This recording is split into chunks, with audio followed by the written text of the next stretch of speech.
আমাদের সঙ্গে এই মুহূর্তে রয়েছে অরূপের ভাই অমর ভান্ডারী এবং অবশ্যই সেদিনে অরূপের সারাক্ষণের সঙ্গী যে ছিল সেই অভিজিৎ। সরাসরি কথা বলবো তাদের সঙ্গে, তাদের কাছ থেকে জানবো গতকাল ভাইয়ের শেষকৃত্য সম্পন্ন হয়েছে, আজকে সকালে কি মনে হচ্ছে, কি চাইছো তোমরা? এখনো তো একজনও গ্রেফতার হয়নি, 6 দিন হয়ে গেল। হ্যাঁ, এখনও পর্যন্ত একজনও গ্রেফতার হয়নি। সেটা তো আমার সবচেয়ে বড় দুঃখের কথা যে পুলিশ প্রশাসন কি করছে। পুলিশ প্রশাসন বলছে যে আমরা চেষ্টা করছি, আমরা চেষ্টা চালিয়ে যাচ্ছি, ওদেরকে খুঁজে বার করব আমরা। ঠিক এটা কি হচ্ছে এখনও পর্যন্ত আমি ঠিক বুঝতে পারছি না। এখনও পর্যন্ত পুলিশ আমাদের কাছে কোনো রকম কোনো কিছু এসে জানায়নি যে হ্যাঁ আমাদের কাছে একজন অ্যারেস্ট হয়েছে বা দুজন অ্যারেস্ট হয়েছে। পুলিশ শুধু বলছে আমরা সাহায্য করছি, আমরা রয়েছি, আমরা অবশ্যই ওদেরকে গ্রেফতার করব। গতকালকে যেটা দেখা গেল, যেটা রাজনৈতিক তকমা দেবার চেষ্টা হলো, এটা কতটা তোমাদের কষ্ট দিয়েছে? তোমরা কি মনে করো? এখানে দেখা গিয়েছিল কালকে যে তৃণমূল কর্মী অরূপের মৃত্যুতে এটা সরাসরি ভুল।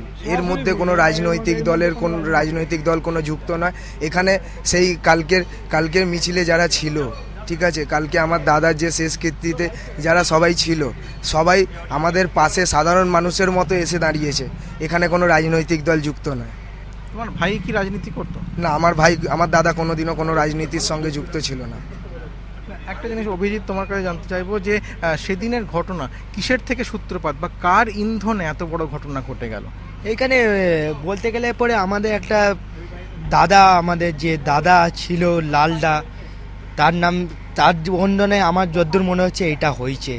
সেটা কি এই মানে বিসর্জনে যে ইভটিজিং এর ঘটনা ঘটেছিল তারপরে? তো হ্যাঁ, তারপরে আমরা যখন পাড়ায় ফিরছি সেই ঘটনাটা ঘটলো। লাল এসে প্রথমে কি বললো? লাল এসে প্রথমে একটা অশ্লীল ভাষায় অরূপকে গালাগালি দিল। অশ্লীল ভাষায় গালাগালি দিতেই তখন একটা থাপ্পড় মারলো। মারতেই ওদের পুরো দলটা পুরো অরূপের ওপর গায়ে চেপে বসলো। তারপর কি হলো? তারপর আস্তে আস্তে সবাই মিলে মারতে আরম্ভ করলো। আমি বাঁচাবার চেষ্টা করলে পরে আমাকে নর্দমায় ফেলে দেওয়া হলো। হ্যাঁ, তারপর ওই পার্টি অফিসের সামনে রাখা আছে একটা চেয়ার, ওই চেয়ারটা দিয়ে প্রথমে ওকে মাথায় মারা হলো।